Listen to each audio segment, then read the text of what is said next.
Bismillahirrahmanirrahim. Assalamualaikum warahmatullahi wabarakatuh.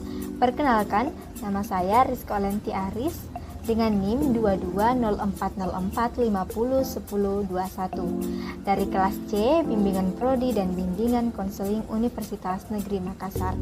Pada kesempatan kali ini, saya akan membahas mengenai kontrol diri dan kematangan emosional. Ada banyak permasalahan yang sering muncul dalam kehidupan ini. Banyak diakibatkan oleh ketidakmampuan seseorang dalam mengendalikan dirinya ataupun self-control. Contohnya seperti tawuran antar pelajar, mengambil hak milik orang lain, contohnya mencuri, merampok, hingga korupsi. Selain itu, ketidakmampuan dalam self-control dapat mengakibatkan diri terjerumus dalam penyalahgunaan obat terlarang hingga free sex. Itu terjadi merupakan contoh perilaku yang timbul karena ketidakmampuan seseorang dalam mengendalikan dirinya ataupun disebut dengan self-control.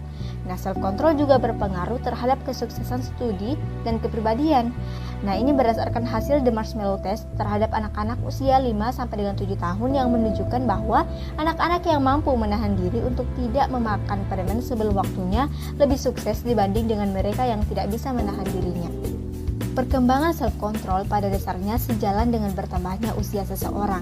Semakin dewasa seseorang diharapkan mempunyai self-control yang lebih baik dari sebelumnya. Namun, beberapa kasus menunjukkan hal yang sebaliknya, di mana beberapa permasalahan tersebut juga dilakukan oleh orang yang sudah dewasa. Mahasiswa yang telah beranjak dewasa yang seiring dengan bertambahnya usia dan ilmunya, tentunya diharapkan oleh masyarakat mempunyai self-control yang lebih tinggi dibandingkan anak-anak SMA. Tentunya akan aneh jika bertambahnya usia tidak diimbangi dengan kemampuan mengendalikan diri, bahkan berbuat sesuka hati dengan membiarkan perilaku yang lebih mementingkan egoisme tanpa menghiraukan konsekuensi yang akan diperolehnya nantinya. Ada banyak pakar yang menjelaskan dan mengemukakan pendapatnya mengenai apa itu self-control atau kontrol diri. Seperti contohnya Lazarus pada tahun 1976, Gleitman pada tahun 1999, Hurlock pada tahun 1980, dan Chaplin pada tahun 1993. Dan masih banyak lagi lainnya. Dari berbagai pendapat tersebut dapat ditarik benang merahnya bahwa kontrol diri atau self-control merupakan kemampuan individu untuk mengendalikan dorongan-dorongan, baik dari dalam diri maupun dari luar diri individu.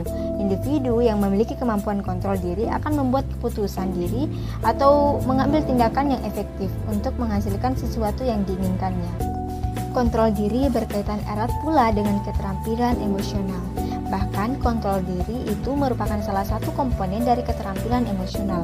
Nah, ini berdasarkan dari teori Goleman pada tahun 1997 yang dimana mengemukakan bahwa keterampilan emosional mencakup pengendalian diri, semangat dan ketekunan serta kemampuan untuk memotivasi diri sendiri dan bertahan menghadapi frustasi, kesanggupan untuk mengendalikan dorongan hati dan emosi.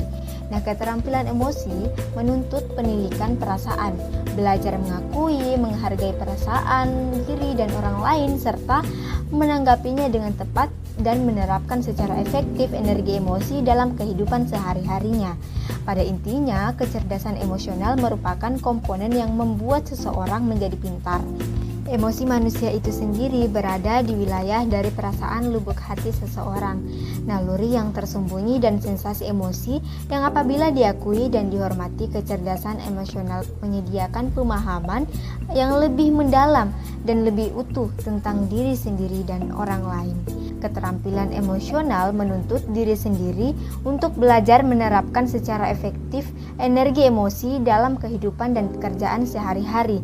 Secara singkat, keterampilan emosional mencakup 3 unsur penting. Pertama yaitu kecakapan pribadi atau mengelola diri sendiri, yang kedua yaitu keterampilan interpersonal, dan yang ketiga yaitu keterampilan sosial atau kepandaian menggugah tanggapan dan atau yang dikehendaki.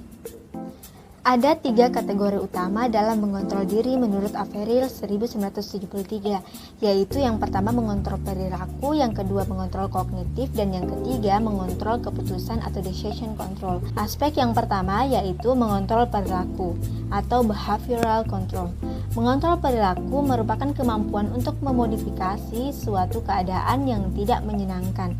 Kemampuan mengontrol perilaku dibedakan atas 2 komponen.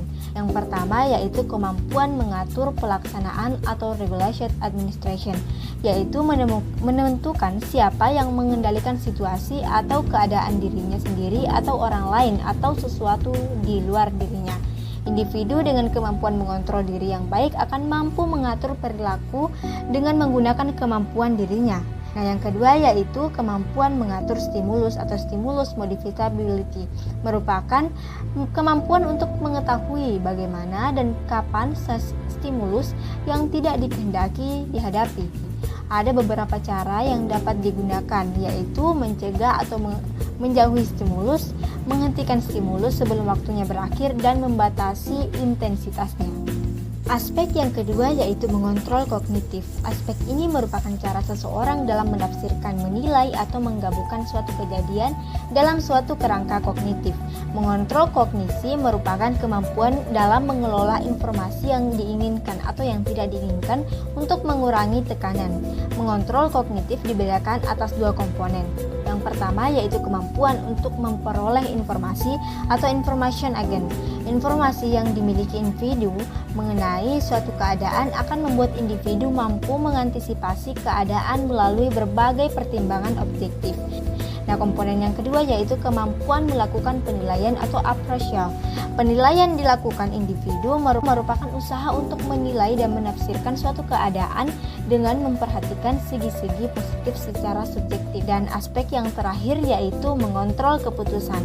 Nah, aspek ini merupakan kemampuan seseorang untuk memilih hasil atau suatu tindakan berdasarkan pada suatu yang diyakini atau disetujuinya. Kontrol diri dalam menentukan pilihan akan berfungsi baik dengan adanya suatu kesempatan, kebebasan, atau kemungkinan pada diri individu untuk memilih berbagai kemungkinan tindakan. Dapat disimpulkan bahwa kemampuan kontrol diri mencakup kemampuan mengontrol perilaku, kemampuan mengontrol stimulus, kemampuan mengantisipasi atau peristiwa atau kejadian, kemampuan menafsirkan peristiwa atau kejadian, dan kemampuan mengambil alih keputusan.